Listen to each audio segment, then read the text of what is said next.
जय श्री कृष्णा। प्रिय दर्शकों, आप सभी का स्वागत है हमारे इस YouTube चैनल पर। दर्शकों, इस बार का श्राद्ध पक्ष बहुत ही महत्वपूर्ण है। इस पर भी मैंने एक वीडियो आपको पहले दिया है। मेरा पिछला वीडियो इसी पर था।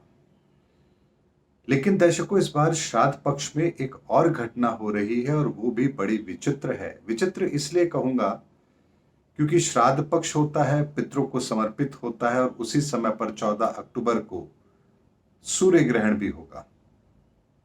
ऐसे में जो ये ग्रहण बन रहा है, ये ग्रहण कनागत पक्ष में यानी कि श्राद्ध पक्ष में आ रहा है, इसीलिए इसका महत्व और ज्यादा हो जाता है। लेकिन क्या ये श्राद्ध पक्ष में आने वाला ग्रहण संसार को कुछ परेशानियां देगा, कुछ ऐसी दिक्कतें देगा जो हमारे लिए ठीक ना हो? आखिर ये ग्रहण हमारे को असर क्या देगा, उसी पर आज का ये वीडियो है। दर्शकों, ग्रहण होगा 14 अक्टूबर को, यह बात निश्चित है, लेकिन भारत में दिखाई नहीं देगा, इसलिए भारत में इसका कोई व्यापक असर नहीं होगा। लेकिन दर्शकों, जिस तरह का समय चल रहा है, जो ग्रहों की परिस्थिति है, बृहस्पति के साथ राहु बैठा है, मंगल के साथ केतु है और कन्या राशि के अंदर सूर्य है, 26 डिग्री के हैं। अगर इस ग्रहण के समय केतु भी कन्या राशि में होता या सूर्य तुला राशि में होता, यानी इस ग्रहण के समय पर एक ही राशि में सूर्य और केतु नहीं है, इसलिए इस ग्रहण के बहुत बड़े नकारात्मक प्रभाव इस संसार पर नहीं होंगे। अमूमन जब ग्रहण होता है तो इस तरह की परिस्थिति बनती है कि सूर्य के साथ राहु या केतु अवश्य होते हैं, लेकिन इस बार ग्रहण के समय पर सूर्य और केतु के मध्य में 4 डिग्री का फर्क रहेगा और ये 4 डिग्री का फर्क ही इस ग्रहण के नकारात्मक प्रभाव को कम करने के लिए पर्याप्त है, क्योंकि दोनों की राशियां अलग अलग हैं। सूर्य अलग राशि में है और केतु अलग राशि में है, और सूर्य और राहु भी आमने सामने नहीं होंगे। लेकिन दर्शकों, ये परिस्थिति आखिर हमें दर्शाती क्या है? ये परिस्थिति एक बहुत बड़ा संकेत दे रही है। क्या संकेत दे रही है, इसको समझाने से पहले एक छोटा सा मैं आपके सामने उदाहरण रखता हूं, आपको बात बहुत अच्छी तरह से समझ आएगी। मान लीजिए आपके घर परिवार के अंदर कोई बच्चा है, बहुत शरारती है, तो आप पहले क्या करते हैं? उसकी शरारत पर पहले आप उसको आंख दिखा करके डराने की कोशिश करते हैं, समझाने की कोशिश करते हैं। जब वो कुछ ना माने तो आप फिर मुंह से कुछ बोल करके, उसको डांट करके उसको समझाने का प्रयास करेंगे। वो तब भी ना माने तो फिर आप उसको एक थप्पड़ लगाकर उसको समझाने का प्रयास करते हैं। और यदि वो बच्चा तब भी ना माने, तब आप कहते हैं कि ये बच्चा हाथ से निकल गया है, ये बहुत निकम्मा हो गया है और ये अब किसी की बात नहीं मानता है। तो आपके पास उस बच्चे को सुधारने का क्या रास्ता होता है?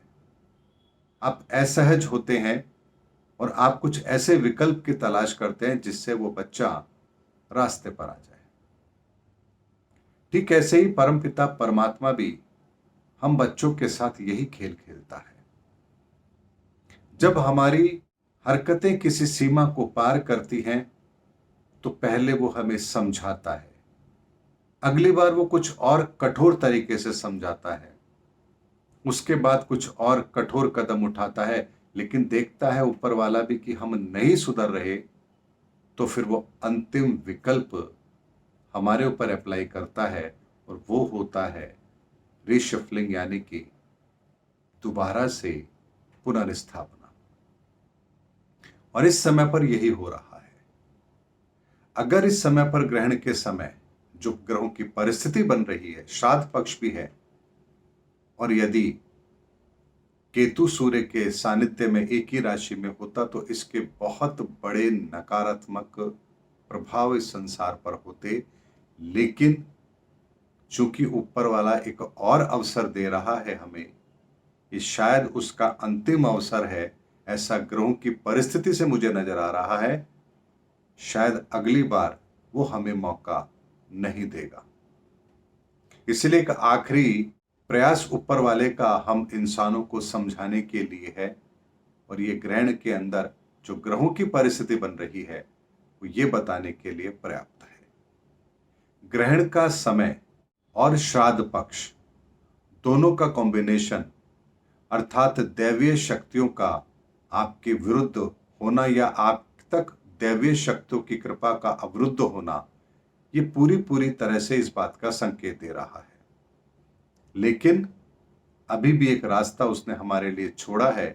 ये ग्रहों की परिस्थिति से मुझे नजर आ रहा है, अगर ये ग्रहण श्राद्ध पक्ष में होता और साथ में केतु भी सूर्य के साथ होता, एक ही राशि में होता, तो ये बहुत बड़े महाविनाश का कारक बनता। ऐसा ग्रहों के आधार पर मुझे अवश्य लग रहा है। लेकिन ये एक अंतिम अवसर हम इंसानों को ऊपर वाले ने दिया है कि अब अगर नहीं सुधरे तो मेरे पास सुधारने के फिर और भी बहुत सारे तरीके हैं, और फिर वो ऊपर वाला उसी तरीके का इस्तेमाल करेगा। फिर हमारे पास कोई विकल्प नहीं होगा। ये ग्रहण के समय पर ग्रहों की स्थिति और श्राद्ध पक्ष हमें इसी तरह का संकेत दे रहा है। दर्शकों, उम्मीद करता हूं मैंने बहुत ही साधारण शब्दों में आपको श्राद्ध पक्ष में पड़ने वाले ग्रहण का प्रभाव क्या हो सकता था और क्या हो रहा है, और इसके बीच में कितना अंतर है, और ऊपर वाला अभी भी हम पर रहम कर रहा है, इसका एक डिटेल फोरकास्ट मैंने आप लोगों को दिया है। उम्मीद करता हूं मेरा वीडियो आपको जरूर अच्छा लगा होगा। अगले वीडियो में आपसे फिर भेंट होगी, तब तक हमारे चैनल पर बने रहिए। जय हिंद, जय भारत।